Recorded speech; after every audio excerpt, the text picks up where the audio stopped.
Good morning, everyone. Happy Tuesday, and welcome to the First Time Storytelling broadcast.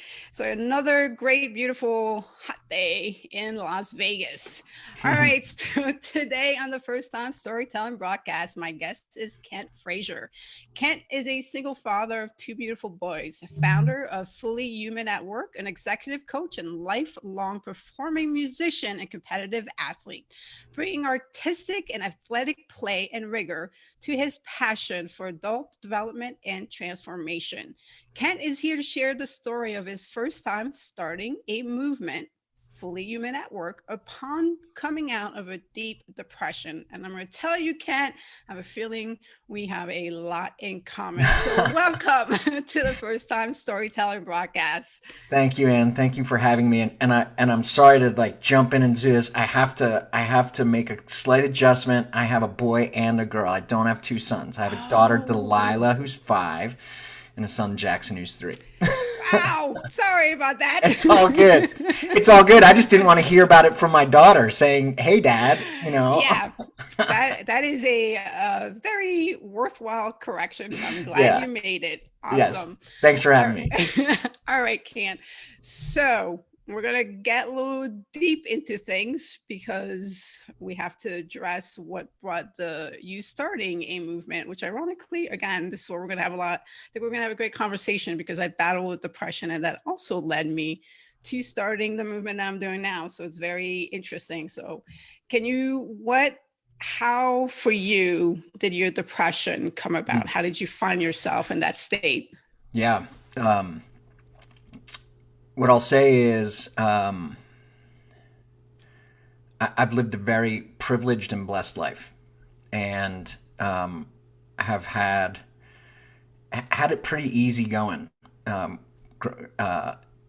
most of my life. And in the pursuit of all the things that we get conditioned to want for, to reach for, with the promise that upon attaining these things that we reach for and want for, that we'll receive happiness or contentment. And I found, after decades of achievement and succeeding in the things that I was taught and conditioned to want for and reach for, that I still felt largely empty inside.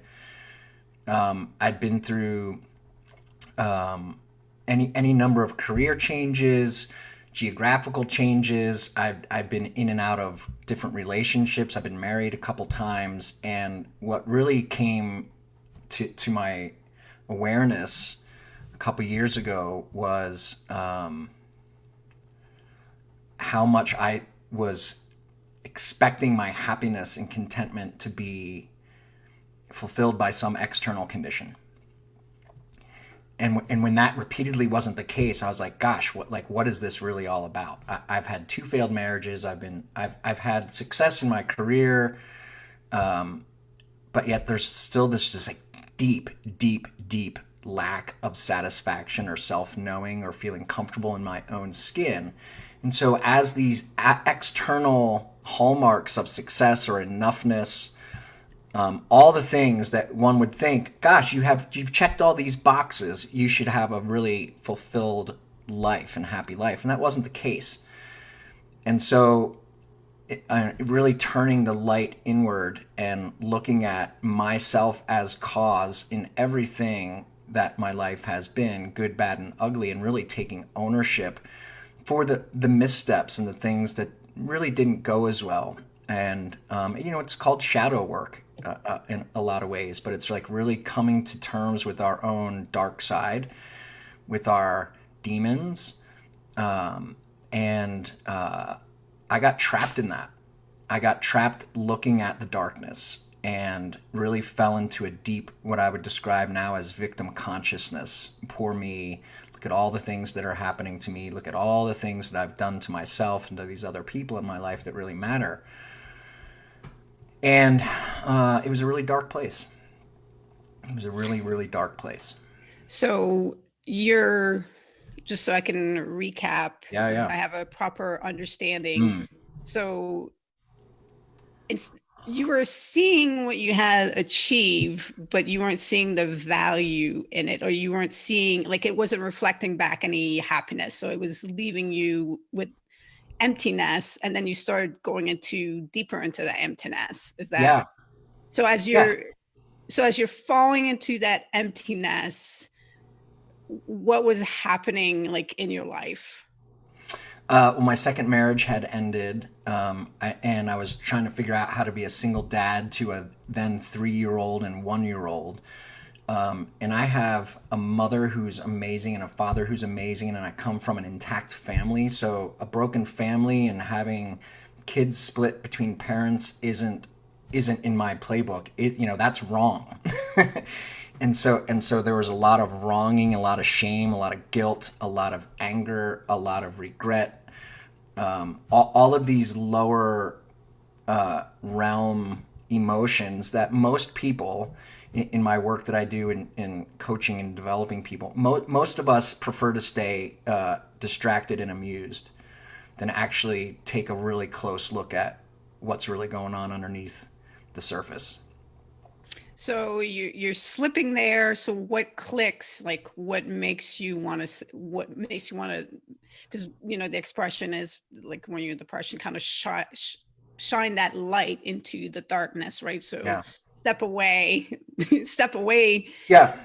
from it, and look into it from a different perspective. Yeah. It's really a lot of it has to do with what we're experiencing collectively in the United States right now. It's really looking at my white privilege and looking at all the advantages I've had and looking at all of the people that don't have those advantages. And I came to the point where I'm like, I can't subscribe to being an agent of this patriarchy. I can't subscribe to being an agent of domination. I can't subscribe to being an agent of discrimination. I just can't subscribe to it anymore. I can't subscribe to a capitalist mindset that drives infinite growth on a planet with finite resources that's just wreaking havoc on all life forms on the planet. So it was like, here I am face to face with, I have to be a single parent, co parent, and raise two kids on my own. And all the ways that I once upon a time made a living in the world, standing up and supporting a system of endless consumption and production. And when we look at the impact of that, what that has on humanity, what that has on all life forms, what that has on the planet, it's disgusting. And so I started feeling into all of this anger and rage about the machine. The machine that has been conditioned to oppress and dominate most people in the pursuit of a very few people that have privilege and power. And, here I am faced with, I don't want to make a living in this way again, yet I have to care for these two little kids. And so, how does one make a living in the world when one does not believe fundamentally in the system and the values that the whole thing is resting upon? And we're seeing all of that right now become massively unraveled in the wake of COVID. COVID didn't create any of this stuff. The George Floyd incident didn't create any of this stuff. It's simply shining a light. It's revelatory in the systemic pathology that exists in our country and in our collective consciousness. And that needs to be looked at and attended to. And that's hard, ugly, deep, nasty work. Okay, so where where you're taking us to a very high perspective level, which is a movement is based on that. But I'm Yes. trying, so, but you don't go from being in deep depression to a deep movement overnight, right? So, No, I mean, this has been an ongoing thing in my right. career. Yeah. So how did the, because you had, because I know, because so for me, I had to pull myself out of the depression before I was going to be able to help anybody else, right? And Yeah. I needed a very deep understanding of how I ended up there. And yes, that it opened my eyes to the conflict of what we say, what we preach to people, and what society believes versus when you do fully live that, where it actually sends you and when you end up with it. And they're not the same. Right. So that does create a frustration and an anger of why are people still spewing these lies? But you also get to the realization they're spewing things they don't understand, that they're not living, which is why they're expressing it. They don't fully understand it. So Yeah, when you hit that bottom in depression and sort of like you start peeling the layers, there's like some core truth that are delivered to you. yeah, And it's powerful at the same time, unfortunately, and it's dangerous because a lot of people don't make it out. for Like, sure. No, for sure. I mean, I they go remember. towards the deeper darkness, and Yeah, some end their lives out of it. So it's a something amazing can come out of it, and then some people just don't come out of it. for sure. And I've had friends that have succumbed to the darkness and haven't made it out, and so it's a very real thing. I remember one day, maybe it was I forget. Right, time is blurred, but on the anniversary of Columbine, do you remember that? Oh, you're in Las Vegas. So in Denver, there was a woman that came to Denver from Florida with an intention to shoot up schools around the anniversary of Columbine. So everyone here, schools were shut down. Everyone was freaked out. And I was super agitated by this, and I was walking my kids to the park and just feeling the immense fear and depression and all of this. And I remember feeling so compressed and so contracted, walking these two beautiful kids on a beautiful sunny day. And I heard a question, or the question was asked in my awareness. Okay, Kent, what is it that if you just look a little more closely, is right in front of your face that will give you some space and some relief? And so I took a breath and I looked at my kids and I looked at the sky and I looked at the trees and I took another breath. And what I heard was, you're finding your enoughness without all the external bullshit. Like, who are you really without the job, without the money, without the partner, without the house, without the address, without all these things that I had deeply attached my sense of value and sense of self-worth and enoughness to? And as they all got stripped away, what and who is left standing here? And what does that person deeply care about? And what is that person going to take a stand for moving forward for the rest of their lives? And it was in that moment that I got the first breath of fresh air that I had had in quite some time. And knowing that in our victim consciousness, the antidote to that is to create, where we stop feeling at the effect of everyone and everything that's happening to us, and we find some agency, and we say, I'm going to take a step, and I'm going to put my voice and myself out there as a conscious creator with an intention in this way. And that then gives us some agency and gives us some sovereignty when we get deeply connected to our truest self, our truest values, and what really matters in a life.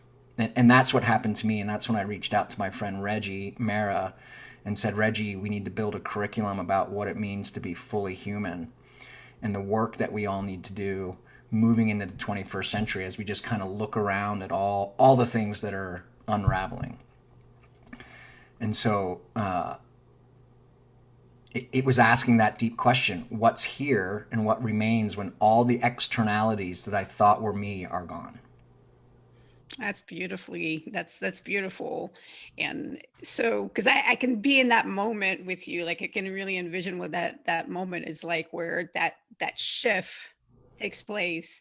And so when you reached out, what was your friend's name? Reggie, yeah, my friend Reggie. Reggie. So Mm-hmm. when you reached out to Reggie, as you knew like what was in your heart and your soul and what is starting like to get lit up, what were your expectations? Yeah, my expectations first and foremost were to be held in a safe container by a dear friend who understands death and pain. He lost a sister to suicide. He's very steeped in adult development, and had watched his parents through their end of life. So he was a person that's really astute and practiced in the darker parts of a human experience, and he's also very adept and skilled in the lighter side as well. As a teacher, as a teaching poet, as a writer, as a coach, he, this is just the relationship we have. So I leaned in, and he held me, and we worked through it, and we leaned into what I would now refer to as ancient technology. In the Buddhist tradition, the Eightfold Path lays out these 8 places we can rest our attention, that as we pay attention in that particular way, we are shown the root and source of our own unnecessary suffering. So we started building a curriculum around that technology and inviting people into an inquiry about how do I see the world and myself and other people the way that I do? What of this has been given to me by others that I've just taken as truth, and what have I discerned through my own life experiences? And how do I make sense of all that such that I think about things the way I think about things, I talk about things the way I do, I take action the way I do, the work I do in the world, all of that stuff kind of builds upon one another. So it was through creating in that ancient technology a set of questions and a set of practices that Reggie took me through, and together we created, that helped me find some solid ground amidst the darkest period in my life, really, having everything fall apart. And then we have this beautiful piece of curriculum that people are going through now and experiencing, as we're all being invited to look at our own origin stories, what was given to us, what still holds true today, and what do we really need to become, who do we need to become in order to address that which is unfolding in our individual and our collective experience today. All right. So as you've created this curriculum, and because you call it a movement, so Yeah. your first time stepping out in the creation of a movement. So what do you envision for it? Like Yeah. what's its significance for you? The significance for me is we don't have the answers. It's an inquiry and an exploration about what it means to become more fully human, and the work that's required individually and collectively, internally and externally in the world as we move deeper in the 21st century. And so it's an invitation, not that we have the answers, not that we're right. We're inviting anyone that's curious and anyone that wants to take a stand and lead into an unformed and unshaped and unclear future that's constructed with a greater sense of awareness and inclusivity, distinct from the playbook that's been handed down for us through multiple generations right now. So it's really an invitation and an exploration to create new systems of human cooperation, new systems of value exchange that are decoupled from this endless profit motive and endless consumption and production that only really has one outcome, and that's collapse. That's the precedent we're up against, civilization's collapse. So we're employing the same underlying human dynamics that we did when Rome fell, when Greece fell, when Egypt fell, like all these previous civilizations. The only difference is we're using the help of exponential technologies to assist in the acceleration of the collapse. And so we either find a new way to cooperate as a species, or the human experiment comes to an end. And so it's an invitation for us, for our time in human history, to look at what we want to leave and what are we stewarding for my kids that are 5 and 3 and for many people that are left wondering what's going to happen as we move through our current circumstances. So we do that through conversation, and we do that through expanding our perspective and including more diverse perspectives so that we can hopefully get a greater glimpse of what's actually happening versus the narrow view that I've been told to believe is so. So that's what I love about this movement. It's a community of practice. It's a community of inquiry. It's a community of people curious about how do we create anew in the wake of all that's unraveling right now.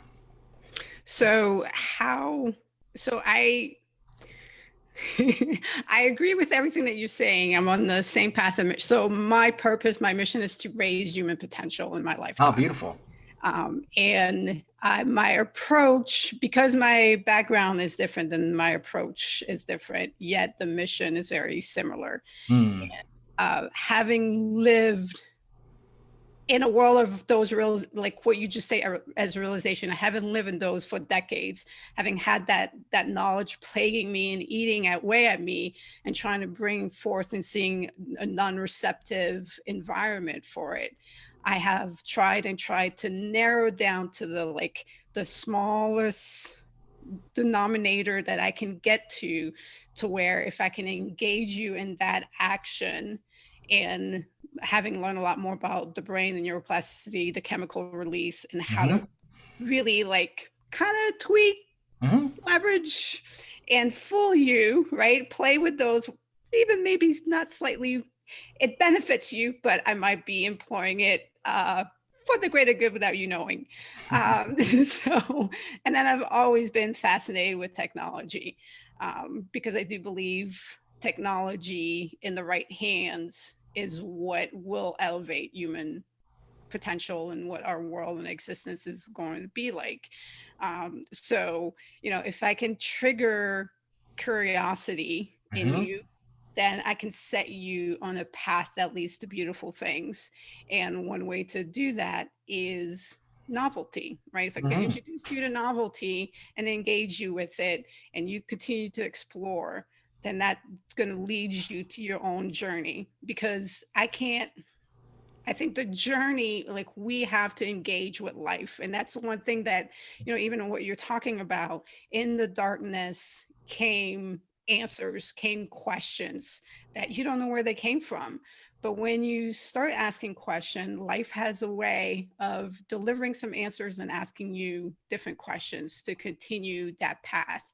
And that's, for me, it's my faith, and it's God, but it might come in different terminology for other people. But the bottom line is if you do engage with the life force, if you do engage with what's out there, it engages back with you.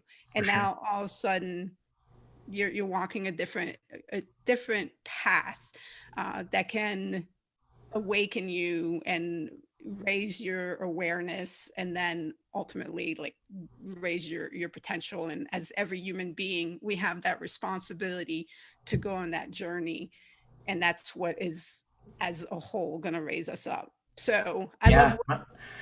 I love what you're saying. I mean, what you're pointing to really resonates deeply with me as you speak to novelty and curiosity. Carol Dweck is a researcher that has done a lot of work in this space, and the language she puts to it is having a growth mindset versus a fixed correct. mindset.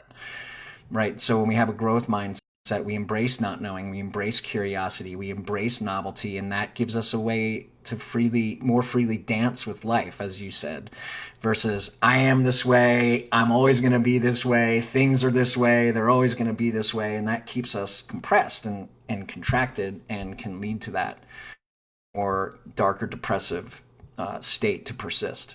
Yeah. So one of the things that I say is that I tell people like I offer you my breaking point, Hmm. right? So I went into the darkness and I barely made it out. Mm-hmm. So I spent years being suicidal to where I couldn't leave my house because I couldn't trust myself to leave my house. Mm-hmm. And I don't wish that on No, anyone, God, but no.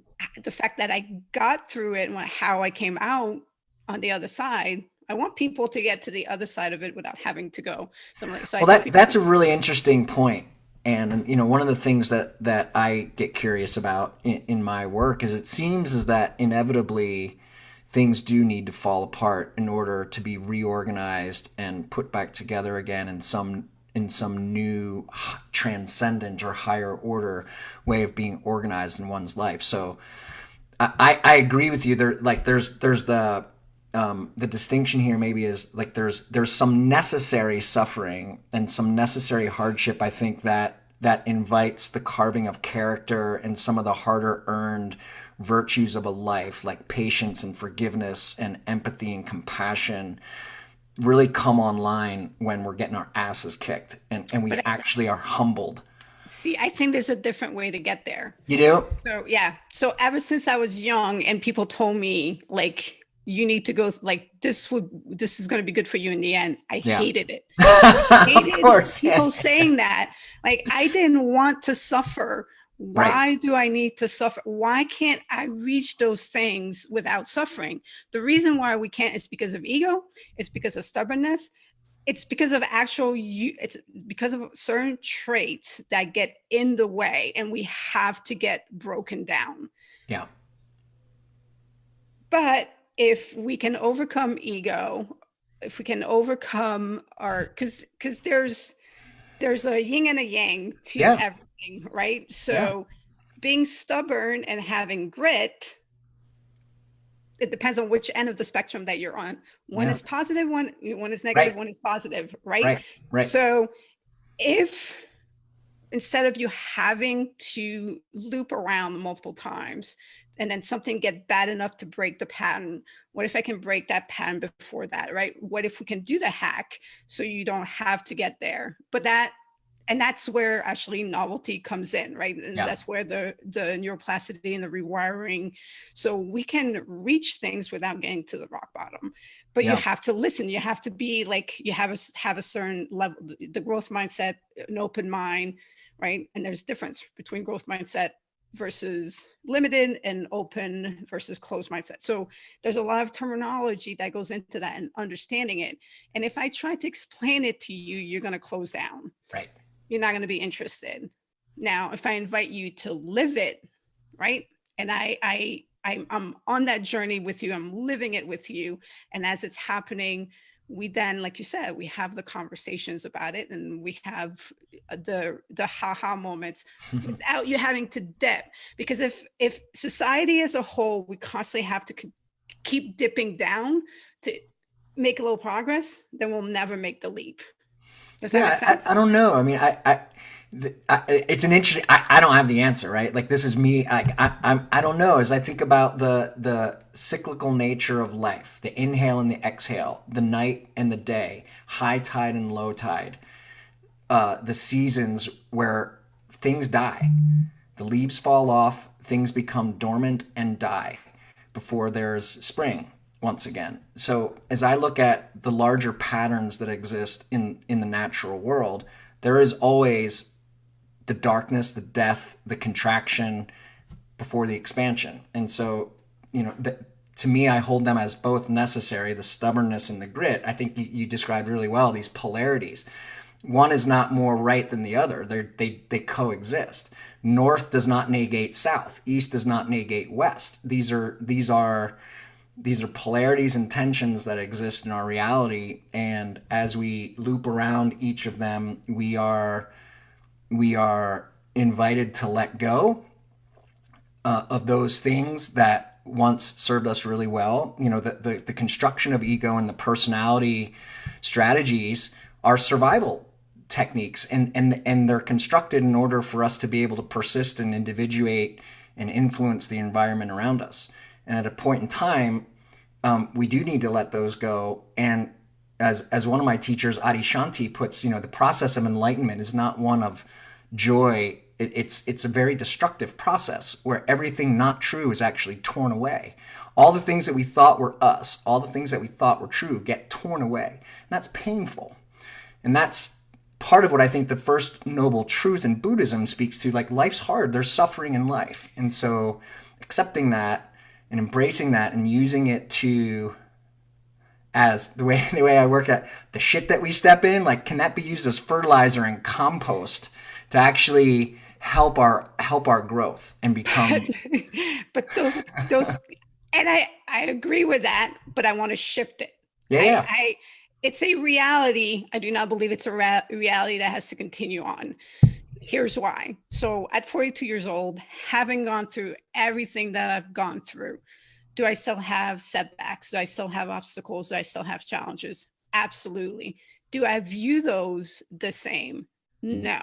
Do I wish my 20-year-old self had that at 20? Heck yeah, because Heck do you know yeah. where do you know where I would be right now at 40 if that was the case? Hmm. I would be completely elevated to a whole new level, right? But we don't do that. We our human nature, if you use humanity, generation, thousands of years, right? Because we're repeating the same history, we're doing the same things over and over again. Why? Because we're not evolving. By the time we're in our 40s and 50s, we reach a certain, if you've gone through that path and you've gone through the suffering and the pain and you've come out on the other side, then yes, then you're at a different level. But it's this, it constantly keeps being the same. So that's not moving our society forward. Yeah. So it has to break. Like we have to believe that there is a different way of still growing, of learning, of changing, of having those realization without the deep pain and suffering. Of course, the younger we change things, the education system, your self-awareness, then you're not even developing those bad habits that later on in Mm. life you have to break out of, right? But the only way that the youth are going to be taught that if those that have that knowledge are passing it down or breaking those patterns. So Yeah. to me, the entire thing is looking at all those patterns, looking at, saying, well, Buddhist monks from 1,000 years ago said that's the way it's supposed to be. Well, why question that? Why does it have to keep being that way? So I literally question everything. I'll Yeah. see a quote and I will question it. Beautiful. Hmm, does it really stand? Hmm. And it's inviting people to do that, especially those in the field of psychology, those in life coaches and all of that, who just still are repeating the same things without questioning it, Yeah. without like truly living it and saying, I'm actually going to apply this saying to my life and see if it's valid or not. So I tell, so on the 365 first challenge, our saying is be a guinea pig. It takes one to know one, because we are willing to make ourselves the guinea pigs to Yes. out theories. Is this still possible? Is there a way to do it differently? And sorry, I just kind of No, went on. you're on a good riff. I love this Um, riff. This question everything and be insatiably curious. I think is very sage advice. And to live into it and see what what is so from one's own lived experience versus I cognitively or I heard it once and so I'm proffering my meaning making to something I heard once versus let me live into this and see if it holds if it's water. Yeah, exactly, yeah, yeah. I love that. I love that. Because another thing that a lot of people talk a lot about is fear, where I had experience with when I was 9 years old, that since I was 9 years old, I've been chasing my fears. And now, my relationship. So it's where there's a different point of understanding and a relationship with different aspect of life. So my relationship with fear is something that I embrace, that I don't feel very often. So when it comes, like, it wakes me up, it creates my consciousness, it freezes time, it creates everything in my environment to be different, and it opens up things that I might not be realizing, versus having a anxiety and different interaction with fear. So there's a way to step how people know it, step through it, get on the other side of it, and then viewing it completely differently.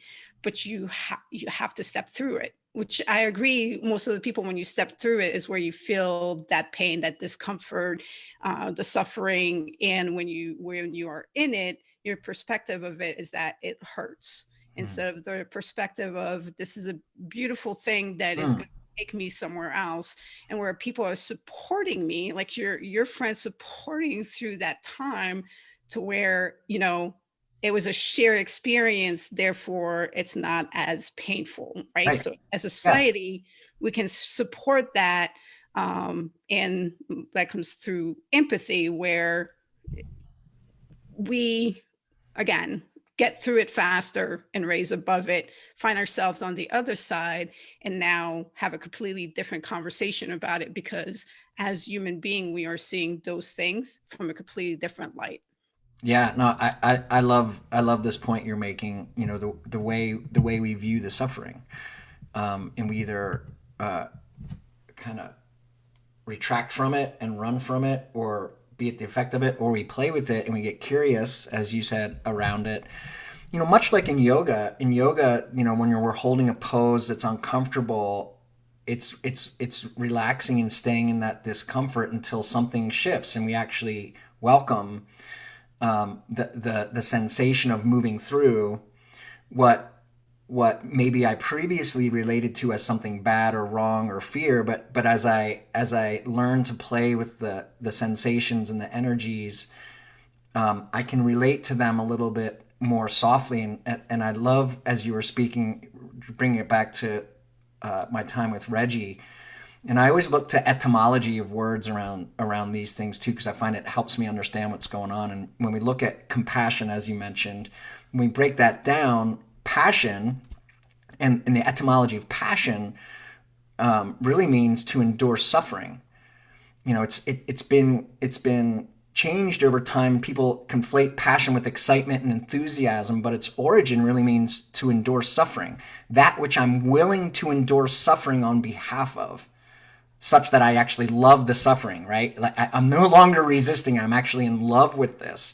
And so in compassion, it's like, how do we suffer with others? How do we be with others through their changing relationship with the hardship of their life, such that they begin to welcome it and see it as something that's revelatory and something that's going to move us to a higher expression of self.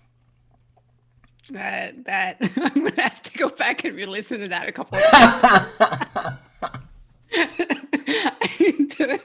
To not just absorb it, but again, question it and then live it. For sure. Right.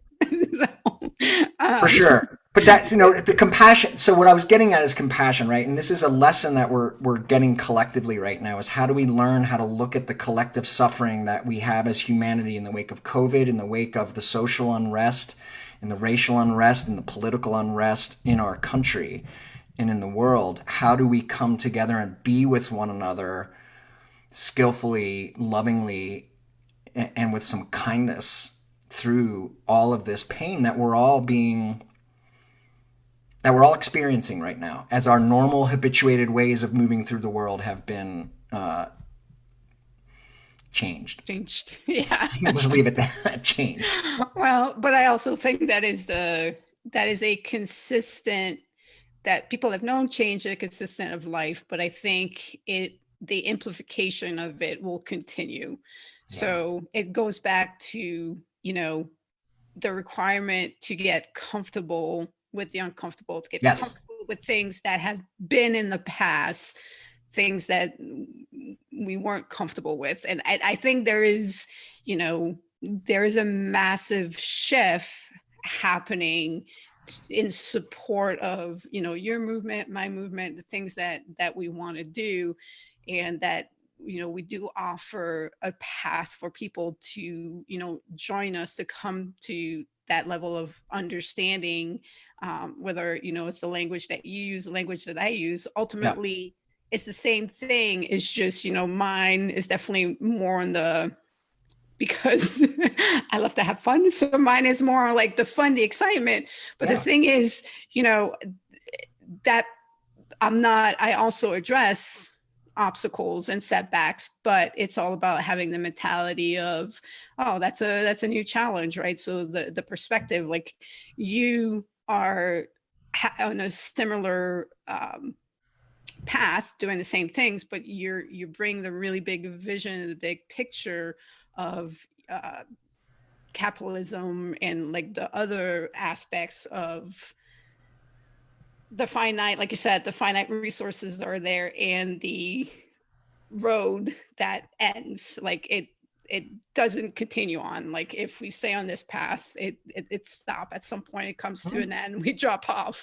And so where is everybody willing to divert and start taking different roads that lead us to, new beginnings and different outcomes that are filled with the unknown, but that we're willing to embrace and go seek. Yeah. Yeah. I love it. I love it. I love the work you're doing. Thank you for doing what you're doing. It's really I Wonderful. love what you're doing. That's why, like, when I said the research on you, I was like, oh wow, we're on the same. We're totally on the Yeah. same. We're totally on the same mission. And I was very interested in finding out, where what took hold of you as far as like the depression and the Yeah. darkness. And it's a different, like my depression and darkness came from a different way, but yet once it grabs hold of you, it that's experience is very similar. I think when Yeah. you talk to people who have suffered from depression, Yes. what and you do, it's hard to get out of it because you no longer, somebody, for me, like having extremely high self-awareness, when thoughts started coming through that I knew were not mine, um, that that was very difficult, and that's why I just had to do nothing and Yeah. let them go. There was a quote that came to me in this. I failed to mention this earlier when you were asking about like what was that transition point. So at one point in the depths of this depression and anxiety, and looking at all of the data, when we look at the pandemic of mental health around the globe, with depression being the leading cause of disability on the planet according to the World Health Organization, Jiddu Krishnamurti, who was an Indian sage, put forth this notion in one of his final talks. He said, "It is no measure of health to be well adjusted to a profoundly sick society." Mm, So as I heard wow. that and I was holding my depression and I was looking at the global depression, the question that I heard then come was, well, what if the global pandemic of depression and anxiety is not an illness, but rather an appropriate response to a pathologized system, to a sick society? What if that's a natural, appropriate immune response, psychological, emotional immune response to a pathologized system that we've been conditioned to want to participate in such a way? And the human psyche is just like, this doesn't compute, this doesn't make sense anymore. So of course we see this many people saying no, like I don't subscribe to these societal norms anyway. And as I was socializing that question, what if this pandemic of mental health is actually an appropriate response? I did not have a single person refute that. Every single person I spoke to was like, Yeah, that I makes mean, perfect sense to me. it does. So if that's so, why all the stigma? Why all the rhetoric? Why all the demeaning and like mental health is just as important as emotional health, relational health, like all of this. So let's look at the underlying dynamics of the system that are creating this human impact, and let's change the inputs of the system such that the outputs aren't devastating emotional, psychological trauma in the collective consciousness.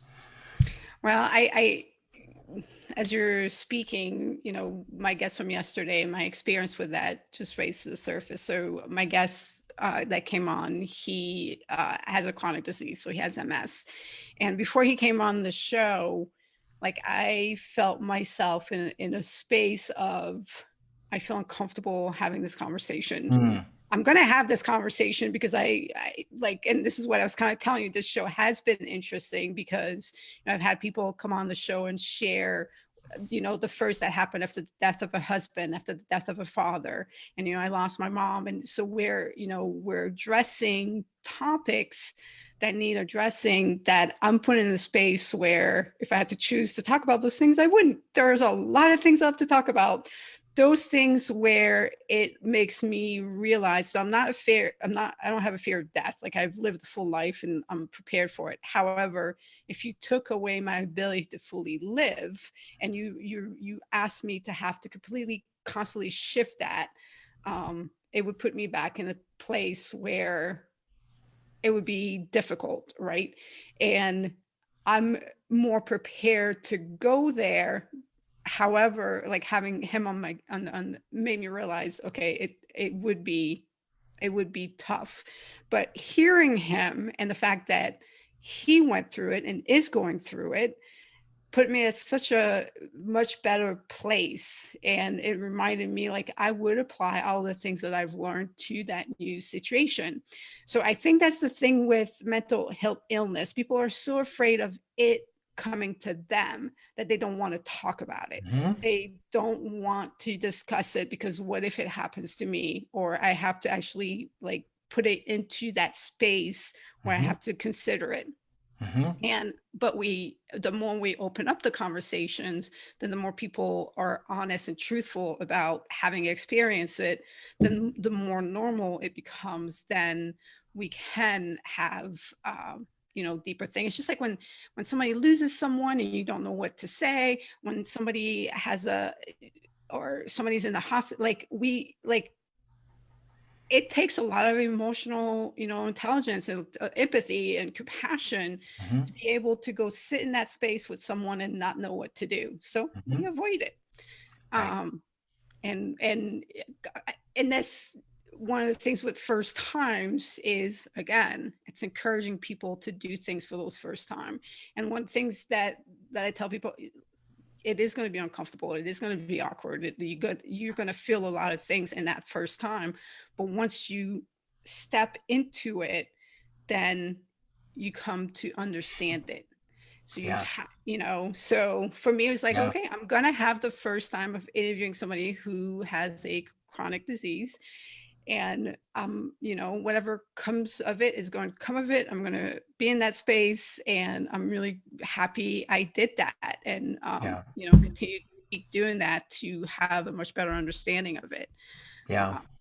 uh, I love this point that you're on. Our willingness to be clumsy or to be unsure of ourselves in these first moments. I forget who said this. You might know, but it's something like anything worth doing is worth doing poorly at first. yeah, I think it's Something Mental like something Anonymous. like that. Yeah, yeah.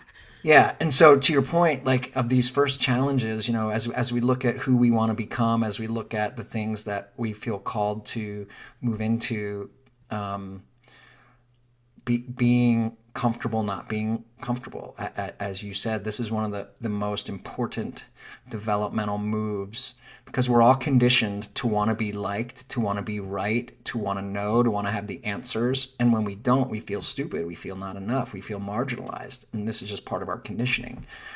And so I love what you're offering as curiosity and novelty as a way to lighten up as we step into those unknown, uncomfortable places, and to what I think I heard you say is like to bring some playfulness to it. And it doesn't have to all be this dark, painful stuff, but to bring some lightheartedness and some playfulness to the not knowing is a really Absolutely. nice way to wade into it with each other. Absolutely. Yeah, Very, very well recapped. yeah. Well, I just love what you're saying, so yeah, Well, yeah.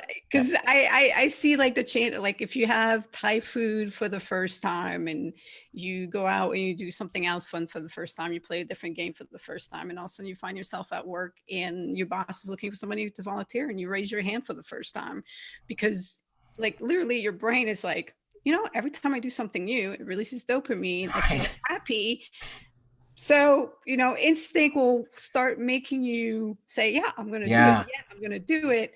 And then building the community that when it doesn't pan out the way that you think, there's a community in support saying, Yes. well, we understand that, and this happened to me and this happened to me, but I continue on. Okay, then I'm going to continue on.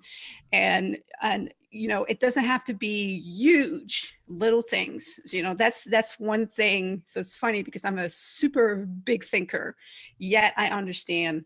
I just need you to take that first step, Totally. that one little step. And I've had enough people on the first time storytelling broadcasts who have gone for these crazy things that are like, well, I had to take that first step. Yeah. That's it. Yeah, and That's there's all. great research that supports what you're saying, and those little micro steps, those little moves done over time aggregate, and it's like compounding interest, and then we actually end up arriving at something right. And so like this notion of wanting to, I read an article this morning about our current context, and they were talking about this need to control outcomes, really is something that's been born of white supremacy in this dominating way of being. And so if we can relax around what the outcome is going to be and find some novelty and some playfulness in just creating and being curious and stepping into it with the right intention, with the right underlying set of values and motives, then like we find joy in just the pursuit of it, and the outcome and the conditionality of me being enough or me being valued based on a certain outcome, which I really don't control. What I can control is my effort. I can control my attitude. I can control the quality and nature of my way of moving into this, but the outcomes are going to be what the outcomes are going to be. Absolutely. So Yeah. it's something that we teach in the courses, detach from the outcome. Set your intention, know that it's going to be worth doing no matter what, and then it ties into mindfulness, to being in the Right. moment, to the appreciation of just doing, Yes. and to know, and then, but know in the end, it impacts your mind. It is creating a shift, and you don't know when, you don't know how, where you're going to wake up and you're going to be like, things things aren't the same. Right. Something, I don't think the same way I used to, and I actually have greater cognitive abilities. Like, I'm learning faster, I'm remembering things more. It is about having fun, but it is into embracing the magic of life, and to engaging with living, engage with life, and let it be this an amazing journey. So when the setbacks, the difficulties come, you're more ready for them, you're prepared, there's something worthwhile on the other side, like what we talked about. And because I spent so many years in a bad Mm. relationship with life. Mm. And I was driven, I was ambitious, and I was stubborn and egotistical and so many different things. And life was something to beat. Life was something, it's like all my terminology around life was negative. It was like me against life. And now looking back, I'm like, where did I think that was going to take me? If Right. not wanting to end life, so instead, and then shifting to, okay, it's me in a relationship with life. life Mm. life Beautiful. So beautiful. Yeah, Yes. like life is my best friend. Like, life Yes. is aiming to teach me, to grow me, to show me all that it has to offer. Like, I'm in this with life instead of against it. Oh, I love this frame. This is such a beautiful frame. Yeah, and it helps so much to change. But and and this is why I tell people, like, let me offer you my breaking point, because that took years to get to that realization. And I I see it as worthwhile years because it's setting my mission now. But if and if in 1 year I can give you all of that knowledge, imagine where you're gonna be Mm. versus where I am.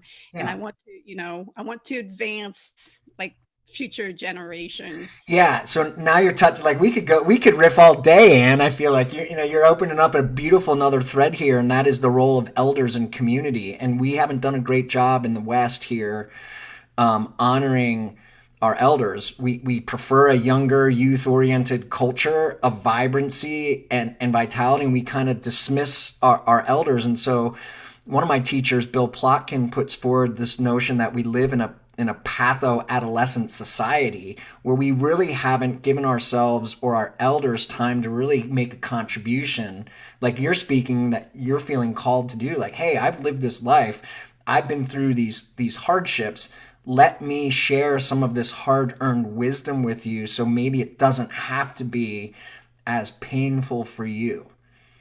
And that's really a role that I think, for our generation, and those of us in our 40s and 50s and 60s, moving now, like, how can we rightfully take our seat as elders in a community, stewarding the planet and our sense of community and togetherness for future generations to come. And Yeah. it's a nice welcome shift. I think that, and I just applaud. I love all the energy that you're bringing towards your work here. It's Oh, it's thank great to be you. part of it. So thank you. Yeah. And well, thank you for what you're doing, and I will continue to keep following your movement, and hopefully we can have a conversation like this and how both of our movements kind of can help each other out, and again, I'm going to say push, but not push, but challenge, continue to challenge, because you want people who think your way to also like bring forth a challenge to your way of thinking, to constantly keep growing it, and Yes. being in that space of, yes, tell me if you think I'm wrong, or tell me if you have a different perspective, or Yes. and being open to it. One of my friends she put some beautiful language to this. She calls it, how do we enter co-learning relationships? And that to me, I've been holding that for the last year or so as such a beautiful frame. Like, I'm not here presuming that I'm going to teach you, nor am I here presuming that I'm less than you and you're here to teach me. If we can share power, and if we can arrive and relate in a way of relating to one another as co-learning, what does that open up?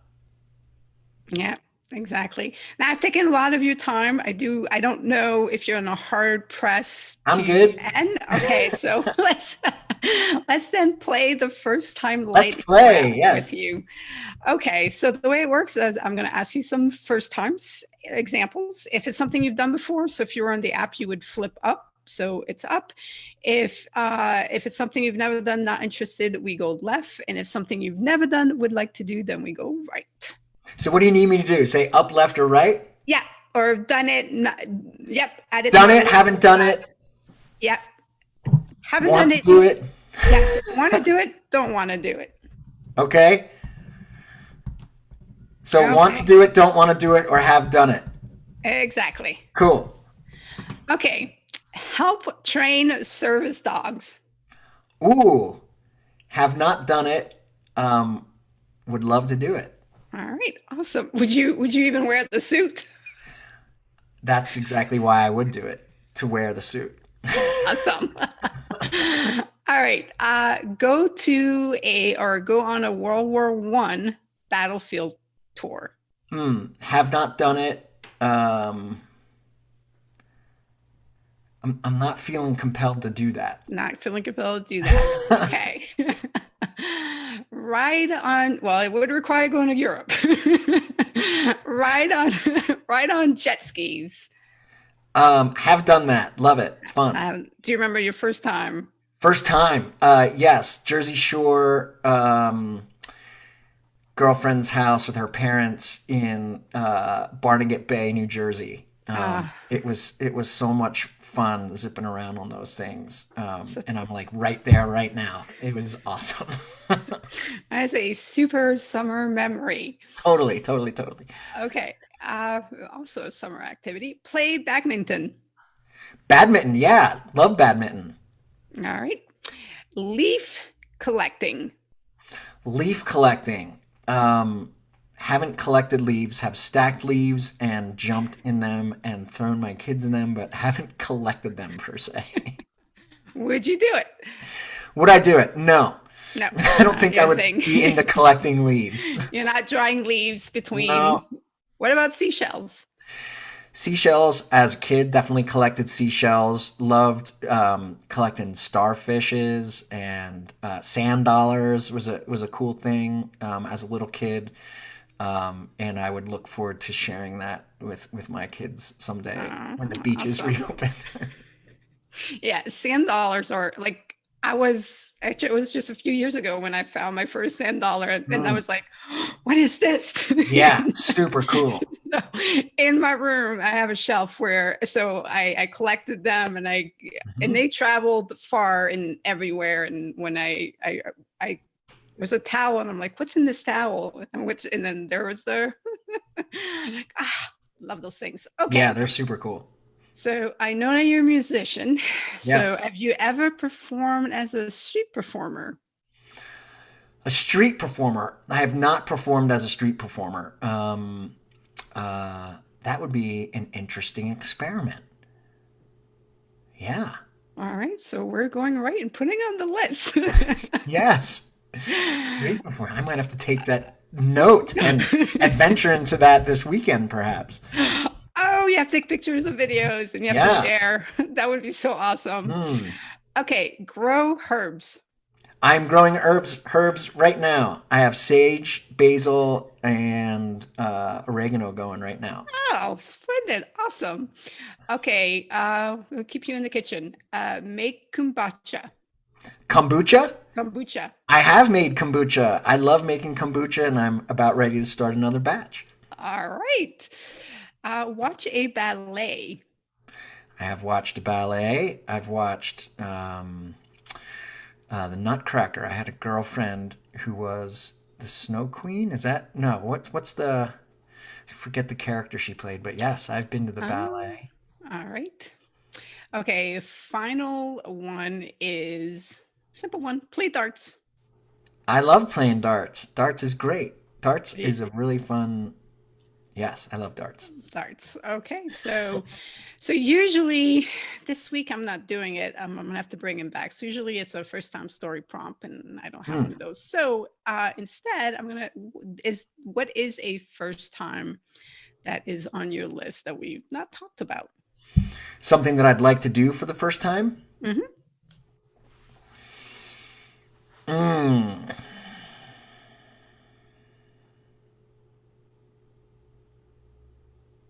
What a This is a good question. I'm drawing a blank.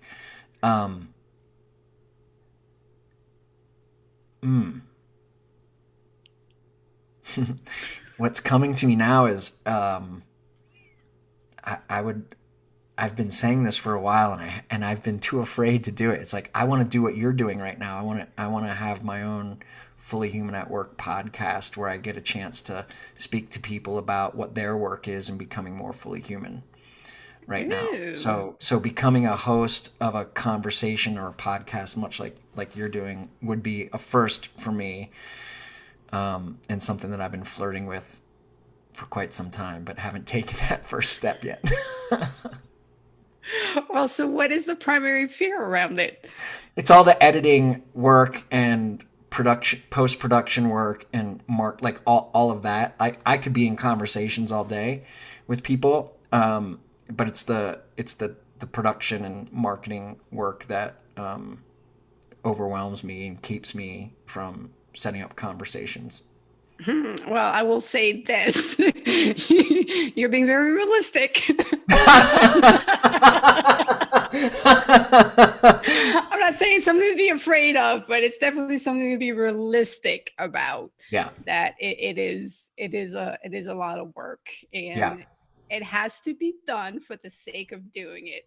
And it goes back to that. It goes back to no matter what, enjoying doing it. So enjoying having the conversation, and even the editing work has its own um, good things about it, but simplifying, there are ways, and if you want to talk about, there are ways to simplify all of that makes it a lot easier. Yes. But it's also like creating great content, and well, nobody's listening to it, so how do I find my audience and how do I get Yeah. it out there? And the only way to get through that is through consistency, so taking those steps consistently. So for me, it has been, I committed to it. So like I told you, I started recording in December, but I started releasing episodes in January, and it has been one of those things that I'm like, why am I still doing that? I'm not getting, not getting the download rates. I'm not, but I'm like, I'm gonna be consistent at it. Like, I am gonna see what happens if I am truly consistent at something, Nice. and stop looking at how people are downloading, and stop like, where do I get value from this? But let me tell you, there's still times where I'm like, so much work. why am I still why am I still doing that? But it has led to meeting amazing people and so many other things. So you gotta constantly balance and stay on the, this is what I'm getting out of it. Hmm. So Yeah. if you Yeah. want to start and you want some support around it, let me know, and Oh, I thank you so definitely much. help with Thank that. you. Yeah, and talk to Ryan, right? Because Ryan does a bunch of podcasts, so Yeah.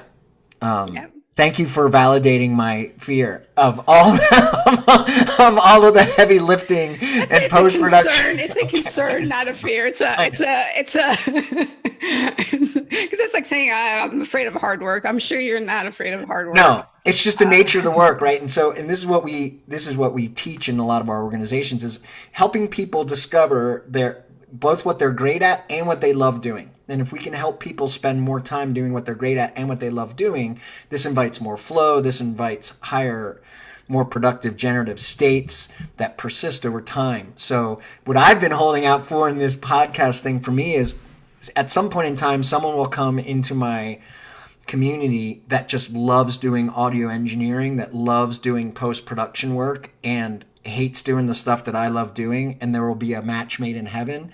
And I will happily, meet with, interview, talk with folks, and whoever this angel will be that will come into my life at some point will absolutely find themselves enamored by and loving doing all the production and editing work. So that's But what I'm holding out. but how will they? Hmm. But how will they know? So a couple things come up for me Yeah, when yeah, you yeah. mention that. One is that's a beautiful thing to hold to. However, how will they know your content has the value of them investing their love into, right? So there's already a lot of great content. So if somebody's already has a great show, like, well, I'm gonna go give that to that person. So Yeah. your space doesn't exist for them to come in and say, I love the content that you do.